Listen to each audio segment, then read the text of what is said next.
Today we will discuss support vector machines method and also discuss some methods for dimensionality reduction. I think we can start from some theory about support vector machines and step by step go to notebook. Okay, what is what is SVM? It's a supervised machine learning algorithm used for classification and regression task, but commonly we used it for classification task. The main goal for this method is to find the best line or hyperplane that separates different classes in our data. I can try to draw it. We have two features, for example, and our data is red circle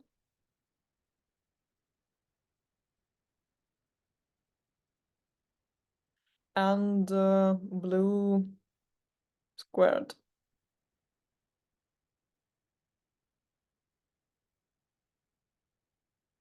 We solve the classical classification problem, binary classification, when we have only two target, -1 or 1. And what we want? We want to find hyperplane that will maximize some defining margin. What is the margin?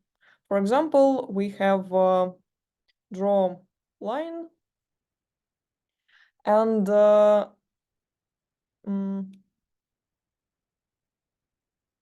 this line and this. This line is our dividing line, or if we will in a high dimensional space, it will a hyperplane. Margin is this distance between the objects from our classes, object which near for our hyperplane or line, and we want to maximize this distance to be confident that our classes dividing correctly. So core idea, it's hyperplane and margin. What is margin? If you remember, you can write equation for line and plus b equal 0. And do you remember what is the norma for vector?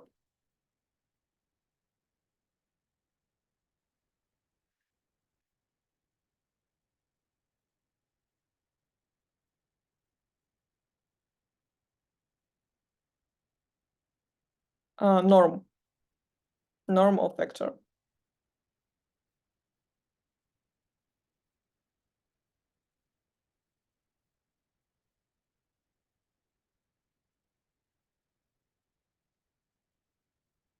Okay.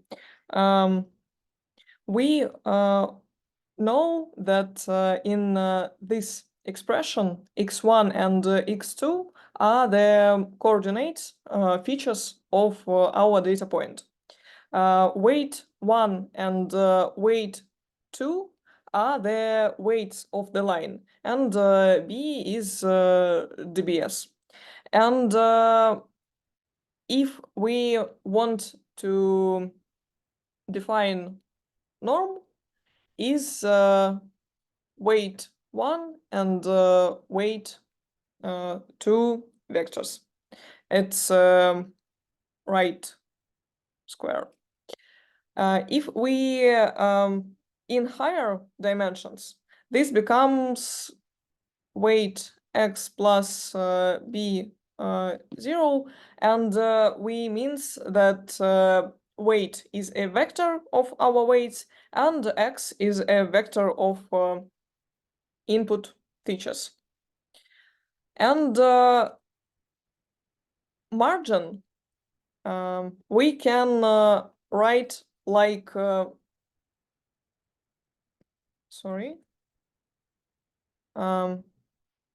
mean norm of this subject to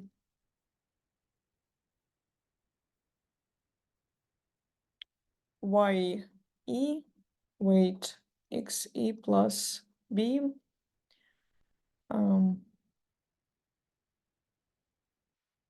more or equal 1. Why this expression?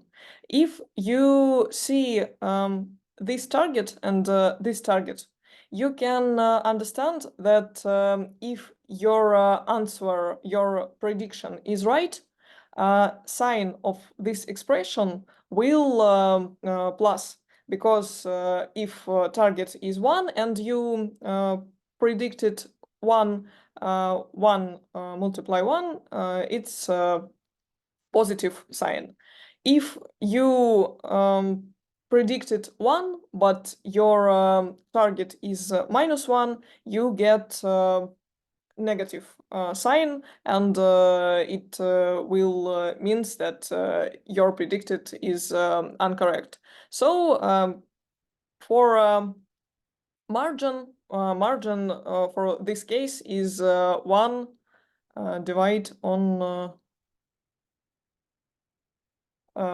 norm weights, and if we minimize this value, we maximize our margin, because we have two part, this and this. Your margin is 2 divide on the weights. And norm weights is the size of the margin. We want to minimize the weights to maximize the margin. And yeah, the condition this ensures that all points are correctly classified and on the correct sides of the hyperplane. Also, we can discuss soft margin. What is it? Sometimes the data isn't perfectly separable. For example, if red square, this and circles, this and your squared, this and this, and you can't to draw some lines which perfect separate your data, and you need some parameter, usually it's called C, which provide abilities to draw some non-linear hyperplane or line. And why this method called support vector machines? When we consider our data point, you need to define your data point which near from yep, for example, this and this, it's your circles near for your plane, and analogically situation with the squared. And this data point is support vectors.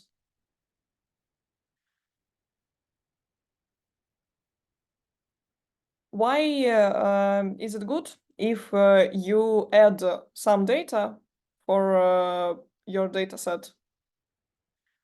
It will not influence or on your separating, because all nearest data point doesn't change, and you oriented in this algorithm only nearest data point. So by this reason, we call this method support vector machines. If we what if the data isn't linearly separatable when we can't draw some linear hyperplane or line, no stretch line can split the classes. In these cases, we will consider kernels come in, but I think we can go to notebook and learn some our data. Today we will work with synthetic generation data, but in other notebook we will consider real data. And we create two classes, red and yellow.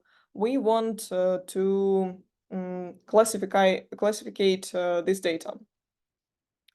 What the main problem? You can draw some line which divide this data, but if you pay attention, you understand that you can draw some lines, and to be honest, lots of lines, but you want to choose optimize line. And in this case, you understand that you need to use some mathematician formulas for this task. And we discussed how you can do it, because you just need to maximize margin. And in these cells, you draw some lines, and you understand that in dependency lines, you take new data point. It's not train or test, it's just some new data point. And you want to understand which class is which class for your this data point. If you draw this line, you can consider this data point like red. But if you draw this line, you will consider this data point like yellow element. And independency of the line, your new data point could be different classes. And you want to find the lines which optimize dividing your data, and in commonly will work correctly for new data. You will solve the task maximizing the margin. This gray color is margin. You want to create maximal distance for maximum distance between red and yellow element. And now from sklearn we write support vector classification. Let's try to go to sklearn documentation. You find sklearn SVM and different types of machine support vector machine classification for different cases.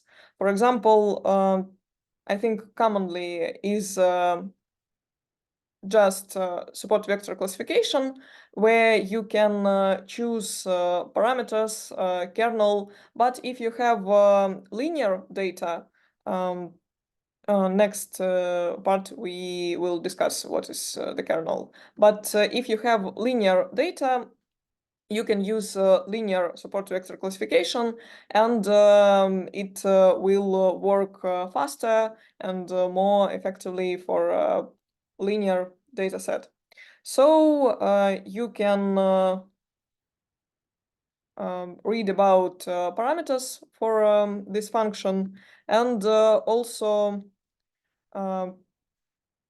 okay, now I think we can discuss kernels.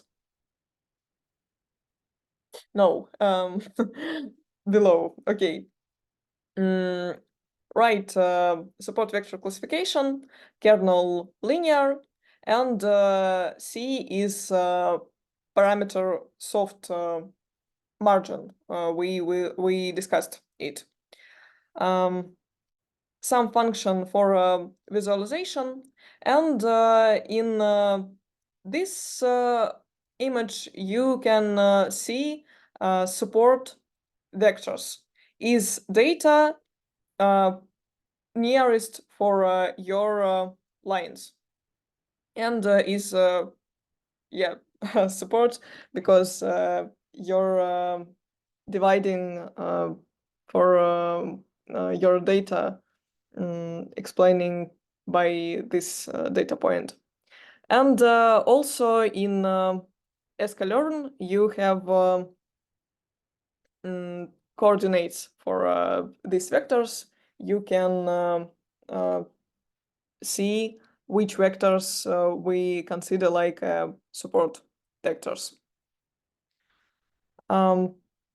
Yeah, I said that if we increase number of data point, for example, in this case it's 60, in this case is 120, and our situation don't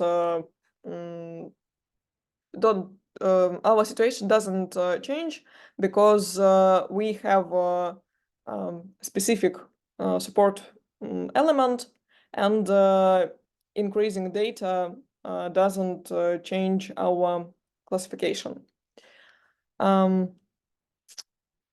Yeah, it's just interactive visualization. You can play with this. What about kernels? We said that when our data have a linear distribution is okay, and we know how classificate our data. But in other cases, we have data non-linear, and we want to understand what is the kernel trick. Let's go to, I think we can read documentation. Yeah, kernel function. A kernel function transforms the data into a higher dimensional space, where it becomes linearly separable. For example, imagine your data is a circle. A straight line can't separate the inside from the outside, but in a higher dimensional space, it becomes easier. And in our notebook, we will consider how it works. You have linear kernel, it's classical dot product, polynomial, RBF, and sigmoid kernel. So kernels help divide our data in non-linear case. And how it works.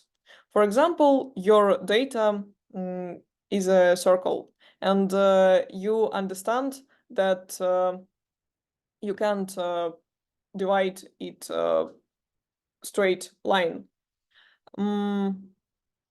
You want to create for your data new dimensional, and we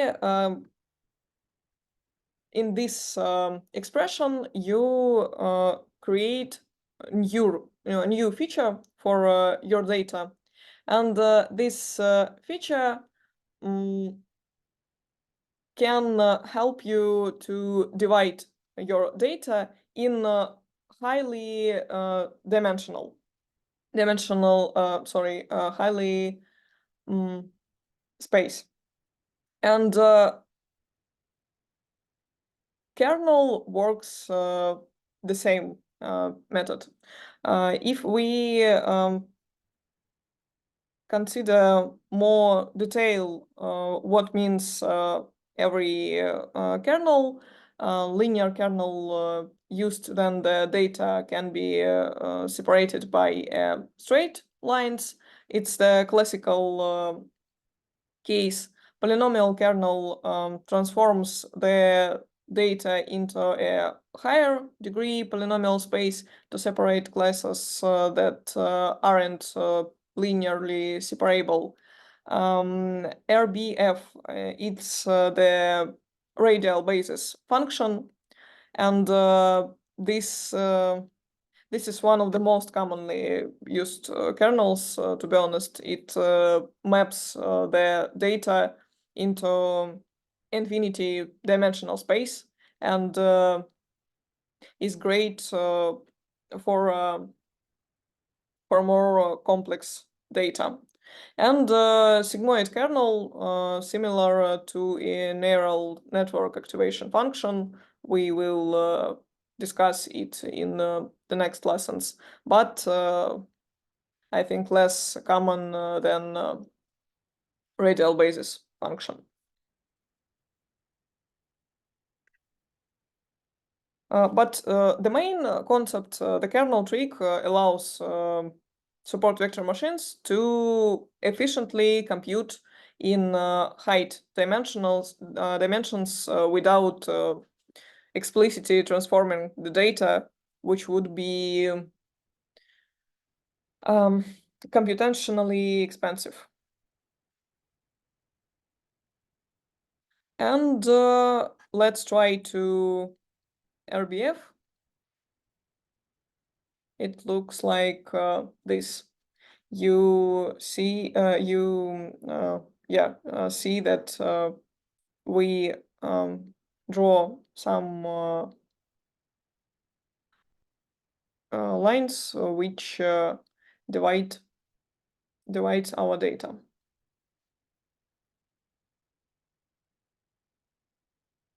What about softening margins? When our data couldn't be dividing perfect, and we just changes parameter c. For example, c equal 10 and c equal 0.1. You can see that in this case, more data consist in inside margin line. And now we will consider face recognition example. You have one of the famous data set for classification famous person. You have faces, and you want to understand for which person this face. Yes.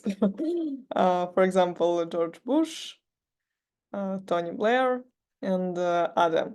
And you consider new photos, and you want to define which photos, which person on these photos. If you see on the shape this data set, you can see that you have 1,348 photos, and dimensionality for these photos is around 3,000 pixels, because yeah, 62 on 47.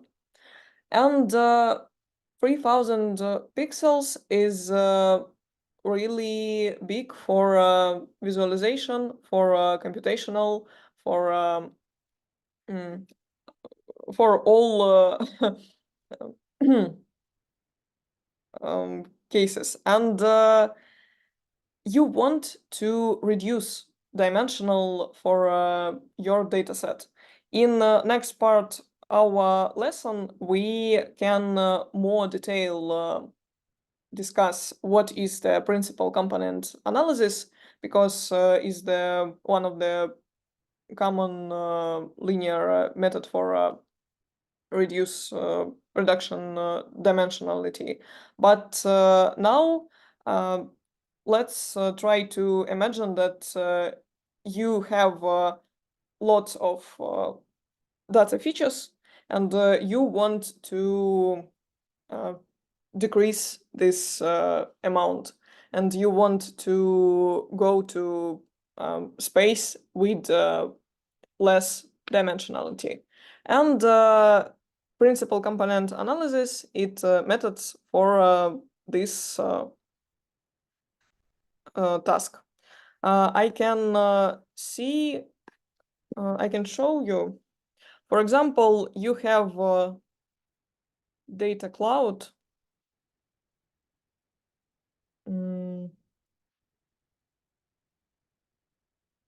Today I'll show you some beautiful visualization for this method, but now I try to draw.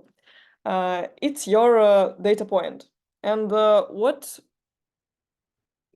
what can make with PCA? You need to choose direction with maximum variance for your data.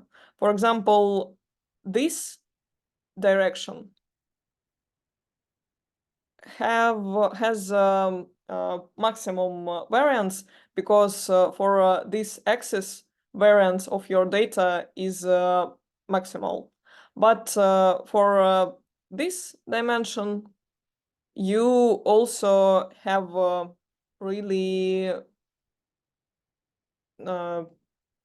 you also have variance in your data, and you need to choose some directions for maximum variance. And PCA make it. In these cases, we choose 150 components and try to classify our data. Use PCA from sklearn. Also, you have read documentation about this method. Yeah, the main parameter is n components. It's your new dimensionality. And in classical, we want to split our data X train X test, Y train Y train Y test, and try to learn our model. So we see that at the end of learning, our classification is good because we have only two mistakes. And what happened now? We had data with 3,000 pixels approximately. And 3,000 pixels means that if you want to visualize this data, you need for every pixels create own axis. And you need to create 3,000 axes. And it's really big numbers. But in this case, with PCA, we create number of this axis 150. That's less, more or less than 3,000. So in next notebook, I show you how it works. And now we can calculate metrics for our classification task: precision, recall, F1 score, and they see that some person will classificate perfect. And also we can build matrices, confusion matrix. Yep, it's it was support vector machines method, but also we want to discuss PCA and some others methods for dimensionality reduction. 1 second.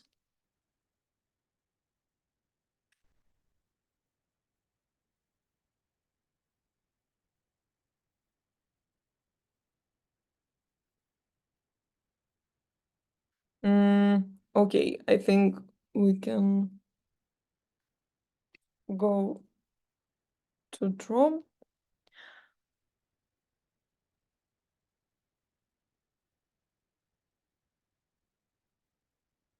What is PCA?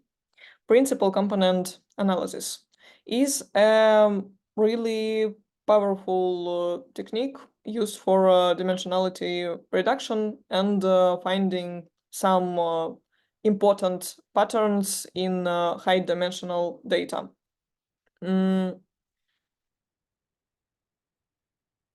How it works? For example, you have data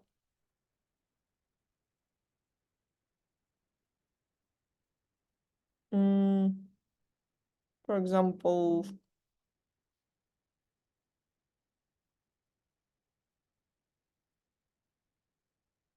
something like this. And you have two dimensionality, 1 and 2. But you want to get only 1. And let's imagine that you just take projection this data on some axis. And this point, it's this, this, and this, this, and etc. And PCA makes the same, but with more, but with higher dimensionality. We can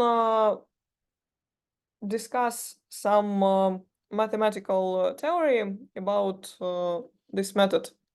You have your feature matrix X, and first step for PCA is center the data. You need to get X minus mean X. You subtract the mean of each feature from the data. This is called mean centering. Next step is covariance matrix.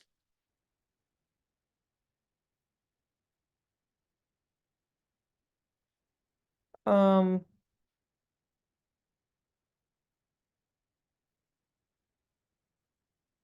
and today I will not write about mathematics covariance matrix, but I hope that you remember what is it. It's a matrix which shows correlation between our data. And in next step for this covariance matrix, you need to calculate eigenvalues and eigenvectors. I think you can write this like this. You need to create some list for eigenvalues. For example, 1, 2, 3. And this maximal values for eigen vectors, you need to choose maximum values, eigenvalues, and these vectors will show direction with maximum variance in your data.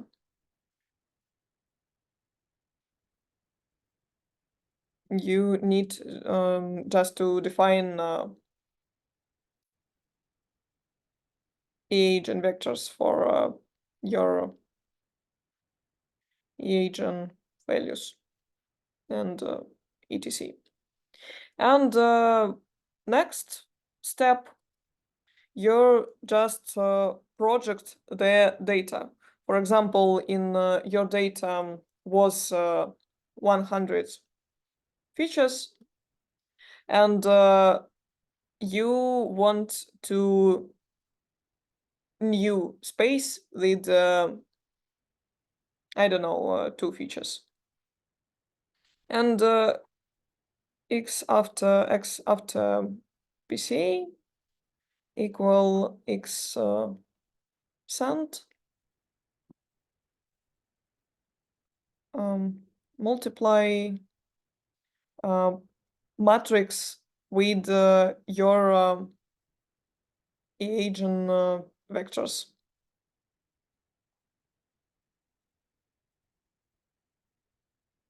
For example, you have 5,000 samples in your data and 5,000 samples in your data, 100 features. So your matrix is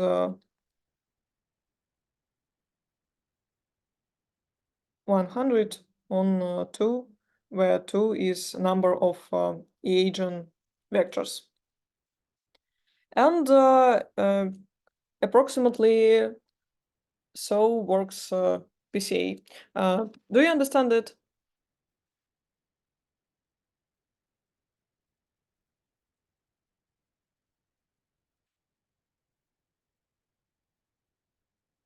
Guys, are you here?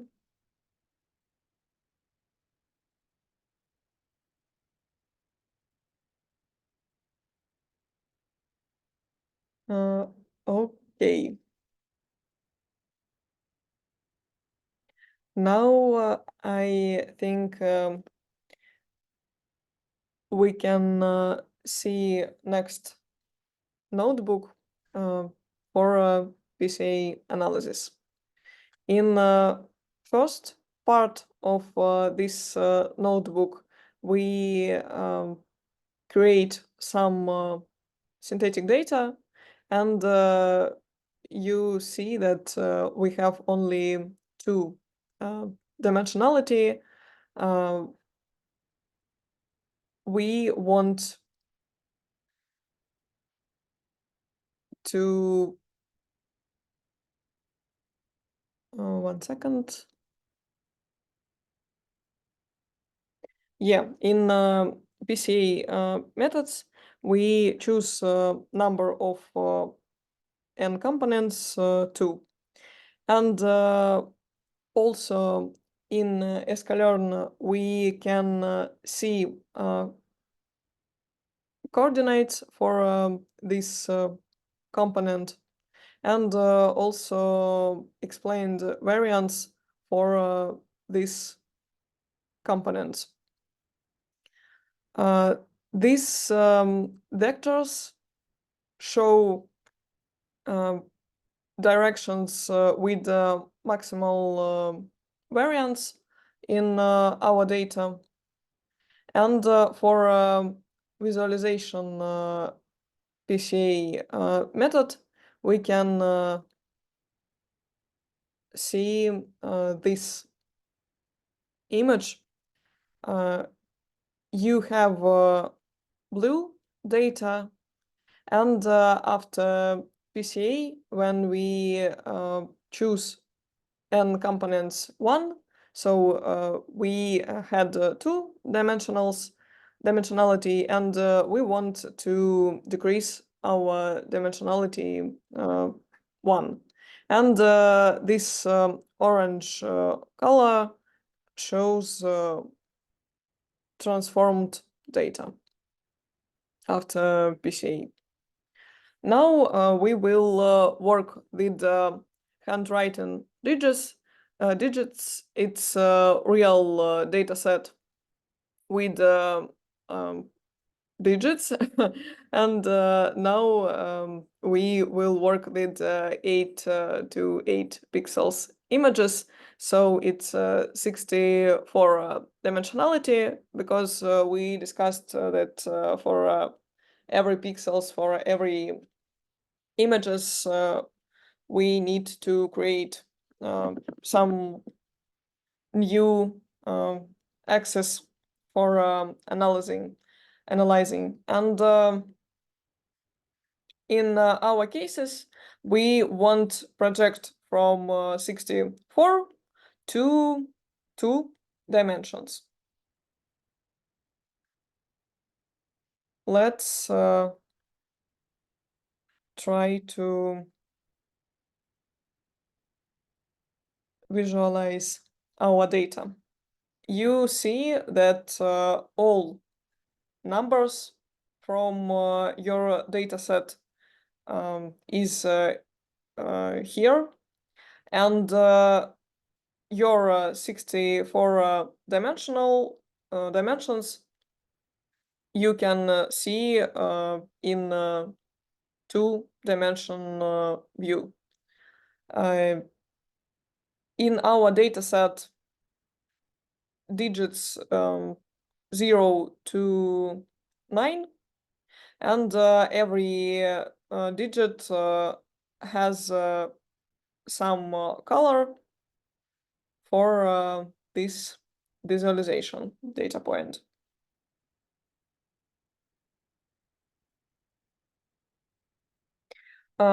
It's really good for analyzing your data set, because of course when you work with really big dimensions in your data, you can't to understand some patterns in your data and some dependencies because really really high dimensions for analyzing.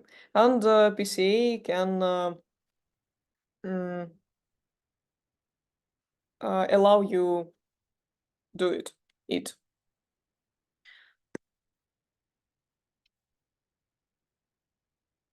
How choose the number of components? You can create some graphs, explained variance ratio, and you can see how numbers of components depends on variance in your data. So on this part of your dependencies, you see that first 40 components can allow you get almost all information about your data. Yeah, and the first 10 components, for example, contained approximately 75% of variance. If you want to decrease computational difficulties in your task, you can use this method. Also, PCA is good for noise filtering. Why? Because you choose directions with the maximum variance. But in noise filtering, noise has a really low variance in your data. And when you choose n main components, you just fix this problem and um, can leave your noise. In this case, we take our digits and add some noise. You can see that it's really bad situation. And let's try to apply PCA model for our data. And after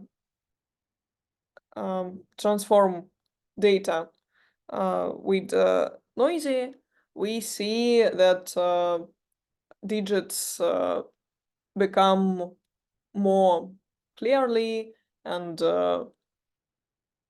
it seems better.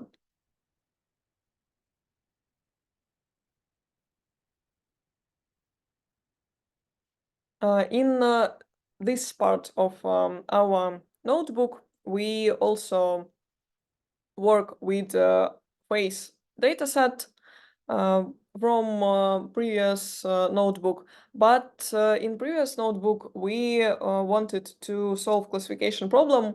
I want to notice that notice and pay your attention that previous notebook we wanted to solve classification problem.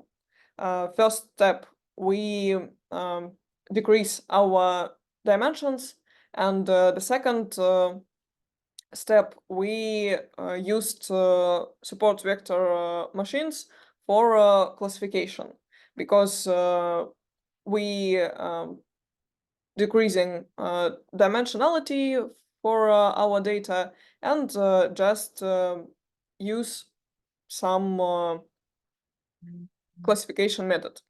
But now we don't want to classify our data, we just analyze which main components have for this data and how it impact on our result. Also, we choose 150 components and build some graph with variance distribution. We see that 150 components, it's approximately 90% of variance.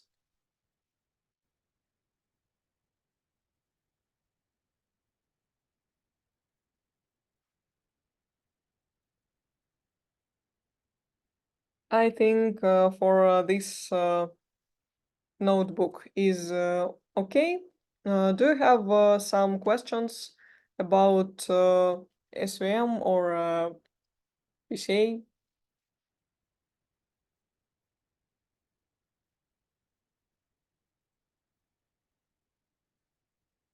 Okay.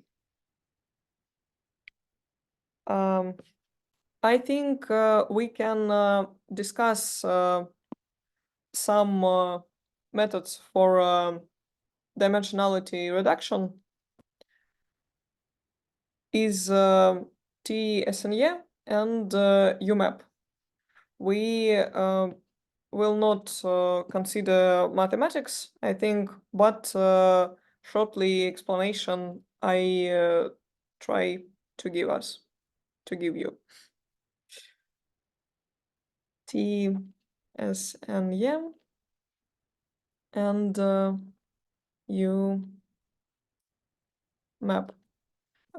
I can show you documentation, but it isn't interesting.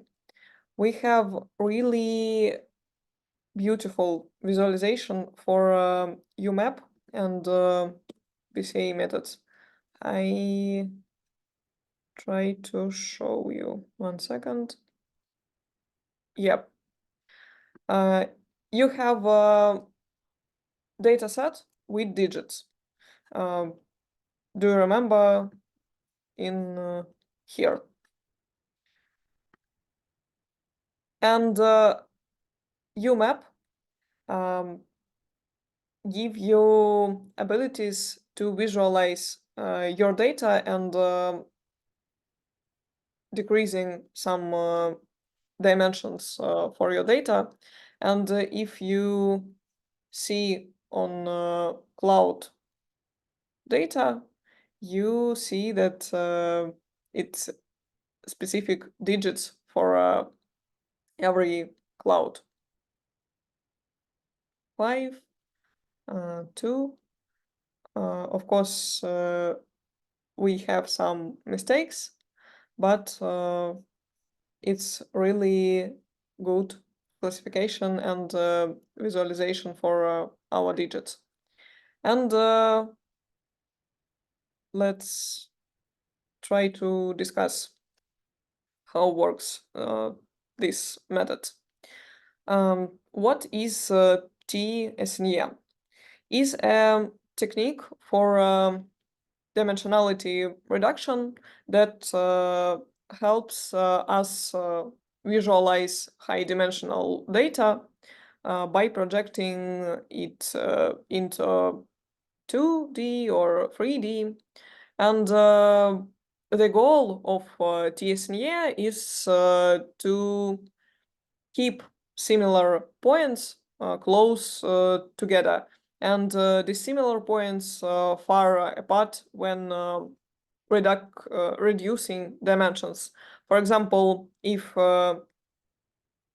you in 2 um, dimensions, you have these data points, and you understand this distance and this distance. And when you go to one space, you want that this point and this point and this point will uh, sorry, um, this distance and this distance will the same like this distance and this distance approximately. You just want to save the distances between your data point. TSNE works by focusing on local relationships between points, meaning it tries to keep similar points close and preserve as local structure. So I will not explain mathematics for this method, but if you know about KL divergency, we have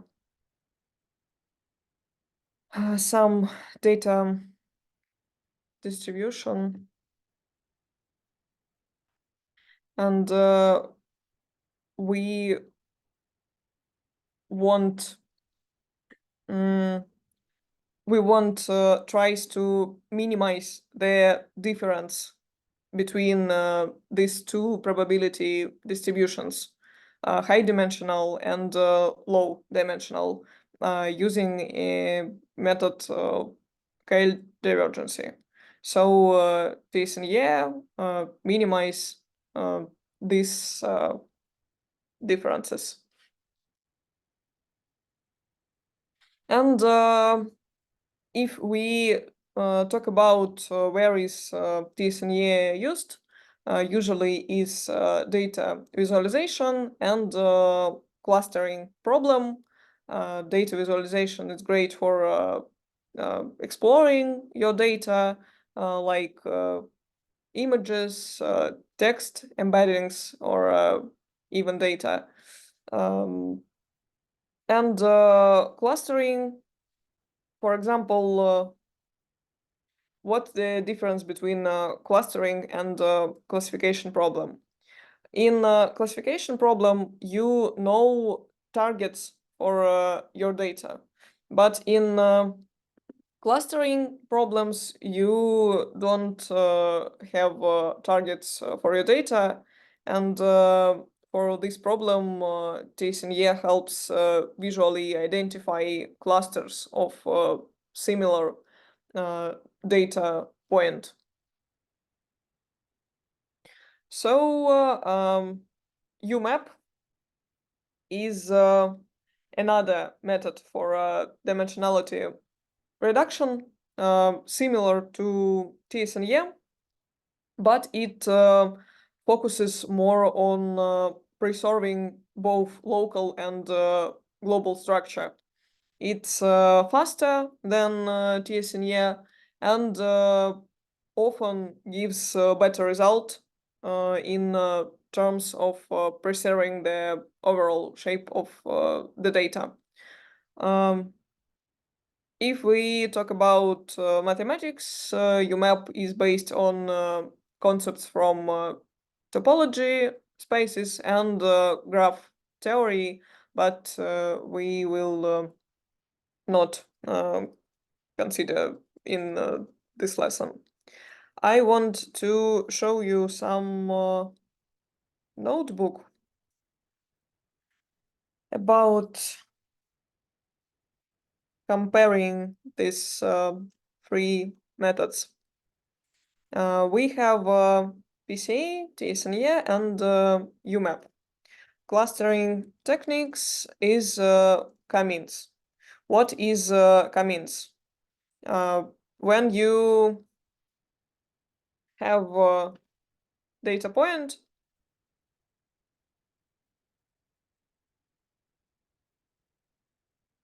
you can try to define some data clusters, for example, this,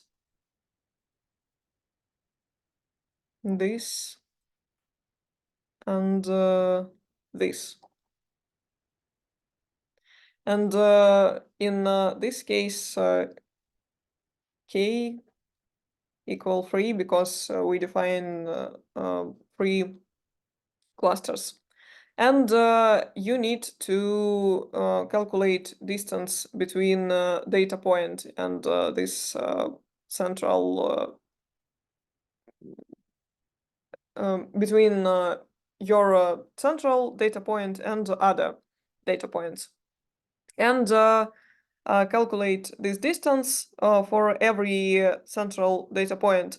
You can define for this for every data point which color and which label for this data point. And yeah, for clustering, we will use this method. Our data set is wine clustering. We have 13 features and 3 different wine types. Sorry.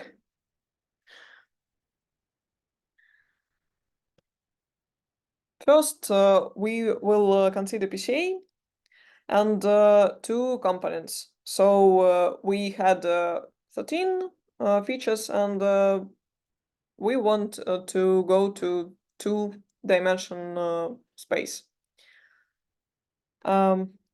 Visualize our result, and what we see. They see that all data in one color. So points haven't specific colors because, as I said, we don't solve the classification problem. We just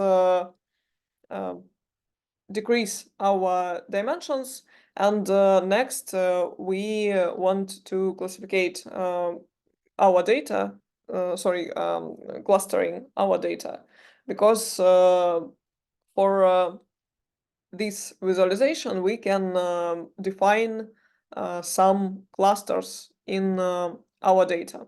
And yeah, next we use k-means clustering for our data.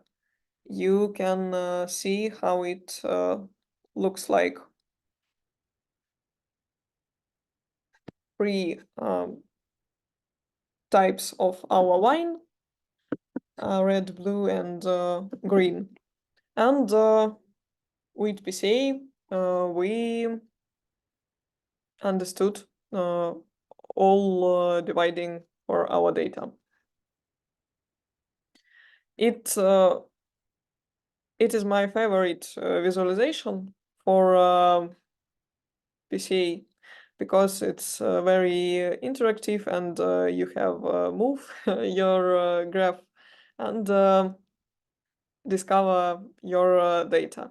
You see values for every principal component, and it's really good visualization, for example, in natural language processing tasks, because also often you have embeddings for vectors, word vectors, and it has dimensionality, for example, 512. And you want to see how these word vectors distribute in your space. And with PCA, you can do it. You can map your word embeddings in low dimensional low space, and also solve, for example, clustering problem when we want to define topics for documents or something different. And now we can see graph explained variants for choosing your components. You see that two components, it over 50 information, 50% of variance for your data. And if you want to, for example, almost all information, it could be 10 or 9 principal component. Okay, next is TSNM. The same algorithm, we just choose number of components, and we can see which values consist on every component.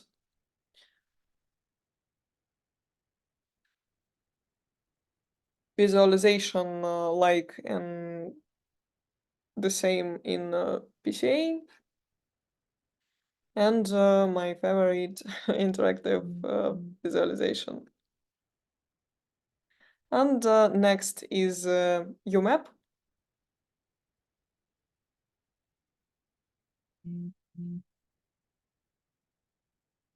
You can notice that in UMAP case, our data distribute more with more clearly boundaries.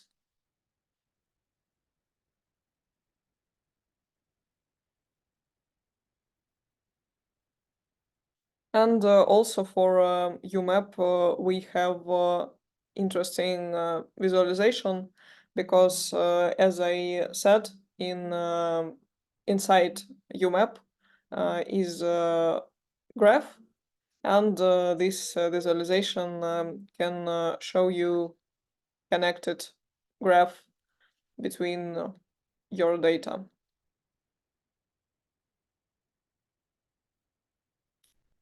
And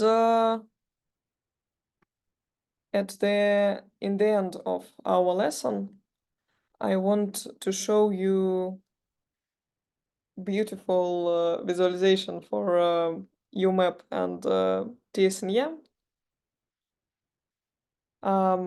I sent you this link, and you can play with these parameters. What is it? We have fashionist dataset is lots of images, clothes, some t-shirt, shoes, and other. It looks like this. And really lots of classification tasks consist MNIST dataset. So, sorry, our link. You have clouds for clustering your data, and you see UMAP and TSNM structure for your data, and if you move this interactive visualization, you can notice that, for example, these trousers, this dress, and shirt, and also TSNM.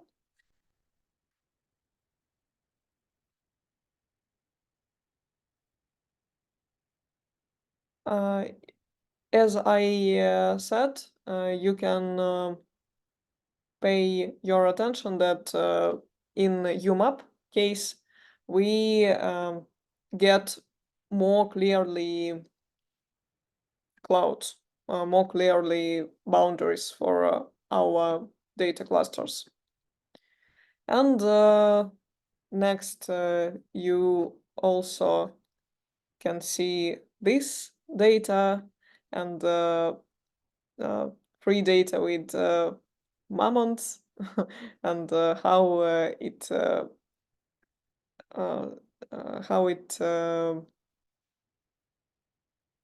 in 2D dimensional. How we can change neighbors parameter and mean distance between our point.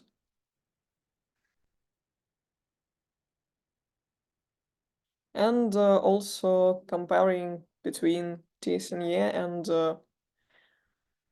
UMAP projection.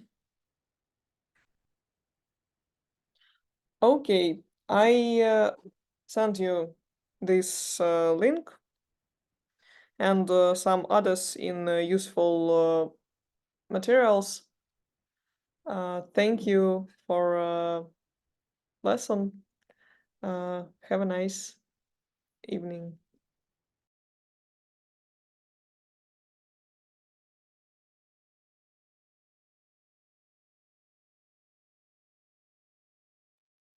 Bye bye.